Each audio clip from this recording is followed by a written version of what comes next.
cybersecurity strategy, certainly, but what is a problem? Why do we even need a cybersecurity strategy in the first place? And the reason is because we just can't trust everyone. We don't live in a world where people are going to leave us alone. People are constantly trying to exploit others' data. And the reason is it's very profitable. In some countries, it's not even considered immoral. It's a business. So they will constantly be doing this. And the best thing you can do is just come up with a strategy and realize that this is the world we live in. And the best way to avoid a cybersecurity incident is just to have a really good, sound strategy. So cybersecurity programs. I try to bucket these things in ways that I understand them best. In essence, this is kind of following the NIST concept, National Institute of Standards and Technologies framework. But in essence, it helps me better understand and group how things sit or should fit into a program. So what we have here, first of all, is the governance. That's kind of the in my opinion, most important part of the program. How does a company deal with risk? How do they communicate that? How do they get it in front of the board?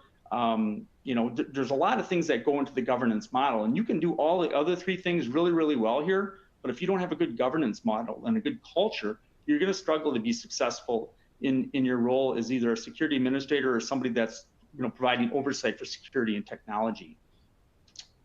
When you look at the protect secure model here, this is kind of all the defensive stuff, the blocking and tackling and all that that you need to be doing. It's kind of traditional security, as I call it. And we'll talk about the specifics within that. And then, of course, detect and discover.